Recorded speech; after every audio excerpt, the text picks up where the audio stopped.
Salut, c'est Richard pour le RG Podcast Minimalisme. Aujourd'hui, c'est l'épisode 12 et en titre, on va parler du choix.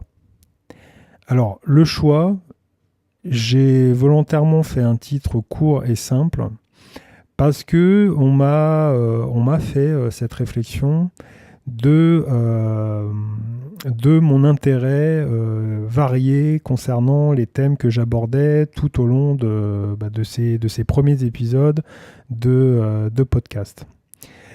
L'intérêt de vouloir parler un peu de tout, c'est que pour moi, j'ai un choix qui a été fait, celui d'une culture qui me rendrait beaucoup plus serein et beaucoup plus zen en termes de consommation, forcément, de choix de consommateur, parce que j'ai été un très gros consommateur, je le suis beaucoup moins, ou du moins je le suis beaucoup plus réfléchi.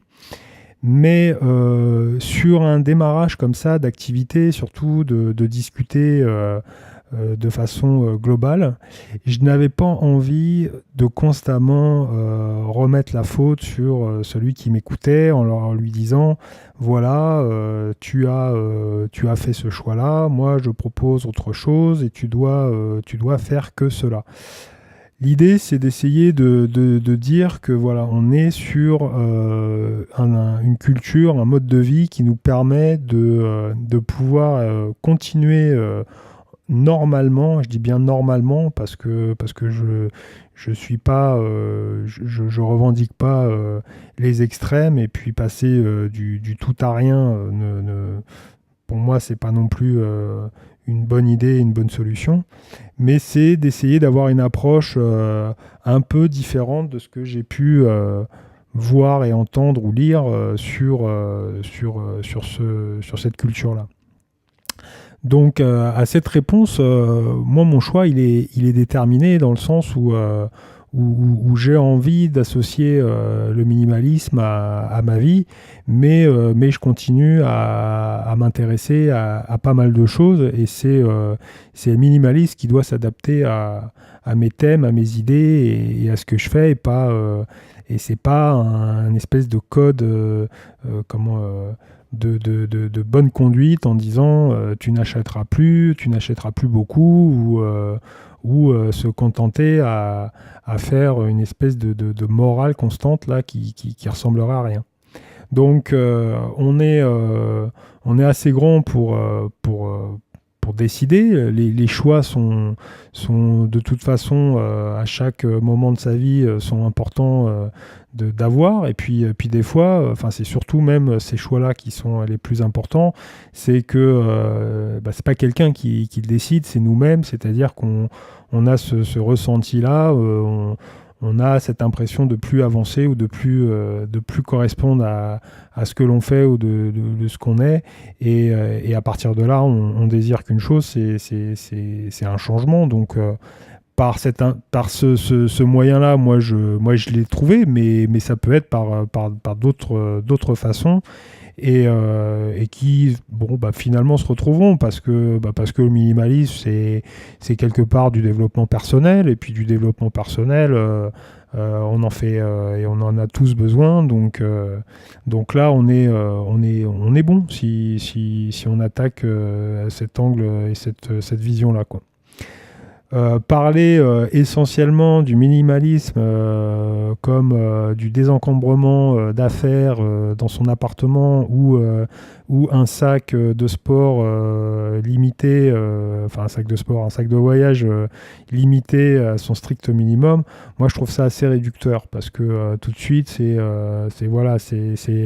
une nouvelle mode, on va s'y tenir, ok, alors là faut faire, ou comme les régimes qu'on peut voir en phénomène avant l'été. Voilà, c'est super bien, toutes les stars font ça, donc faut suivre le mouvement.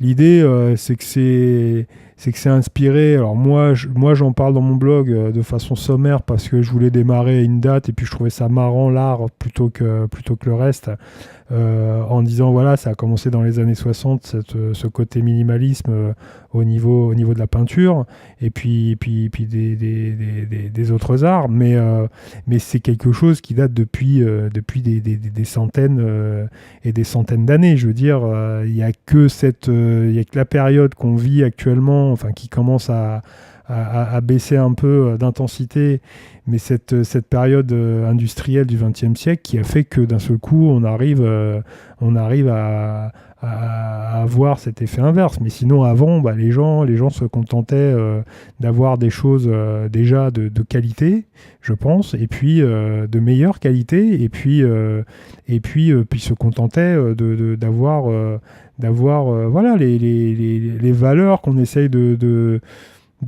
retrouver par l'intermédiaire de pas mal de choses. Et moi, je trouvais que cette définition du minimalisme englobait pas mal de choses que j'ai pu voir ces dernières décennies à travers l'alimentation, le régime, la famille, tout ce qu'on a pu entendre sur ou l'architecture, parce que le côté c'est design, c'est contemporain.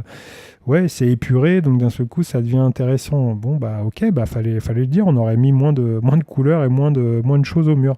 Mais on est dans un nouveau peut-être même pas phénomène, mais on est dans une prise de conscience de façon globale concernant plein de sujets. Et je vois pas pourquoi il faudrait simplement parler et cibler sur vraiment le côté uni, je fonce et je parle que de ça essentiellement.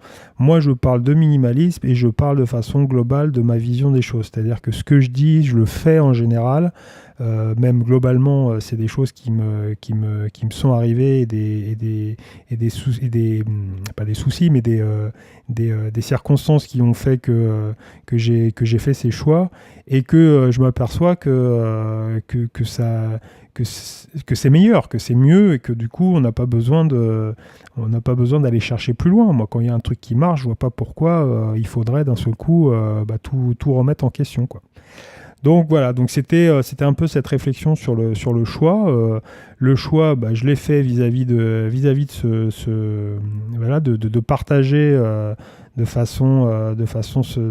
avec ce mode de communication qu'est le podcast, de parler du minimalisme de façon générale, en y mettant des fois des petites idées, peut-être farfelues, mais dans l'ensemble que je pense utile pour tous. Et puis en testant le truc, hein, en disant voilà, moi je suis votre cobaye, et puis vraiment je les ai testés, quoi. Alors il y a des sujets où je suis plus intéressé, parce que je les ai plus travaillés, donc c'est plus intéressant peut-être de m'écouter. Puis il y en a d'autres, je les teste, mais il y a des choses nouvelles là que je suis en train de mettre en place, que je vais vous proposer là dans les prochains épisodes, où justement je teste ce côté minimalisme vis-à-vis de choses qui moi jeune m'ont manqué. Donc je vais essayer justement de présenter les choses comme ça. Et puis comme c'est un sujet où il faut quand même discuter un petit peu mieux et un petit peu plus. Je vais faire quelques épisodes et puis peut-être que même je vais faire un peu plus de façon à proposer si ça intéresse un peu la solution ultime, quoi. Mais il faut pas se limiter. Moi, il y a pas besoin de se limiter, il y a pas besoin de se contenter à faire ce que beaucoup déjà font. C'est très bien. Moi, je pense que tout le monde est utile et qu'il faut justement pouvoir discuter d'un sujet pareil avec notre vision et notre angle d'approche. Voilà. Bah écoute, c'est tout pour aujourd'hui. C'était une mise au point. Non, c'est pas une mise au point. Ça, c'est simplement le message, c'est que les choix on doit les faire, et puis quand on les fait, on les explique, et puis les gens comprennent simplement et sûrement. Il y a juste à les développer un peu et à les présenter pour que ça soit compris. Et puis si c'est pas compris, du moment que c'est ton choix et que tu penses que tu vas dans le bon sens, continue. Hein. J'avais fait assez de petites explications sur les étapes à franchir avec les échecs pour que ça soit une évidence. Alors, on se retrouve dans le prochain épisode, donc demain. Toujours sur les réseaux sociaux et puis sur ma page rgminimalisme.cloud où j'y rajoute là prochainement les prochains épisodes où je vais parler plus particulièrement de l'apprentissage et de quelque chose qui me titille là depuis un moment concernant nous les Français, nous les Gaulois. Voilà. Donc je te laisse là-dessus, je te dis à demain. Salut.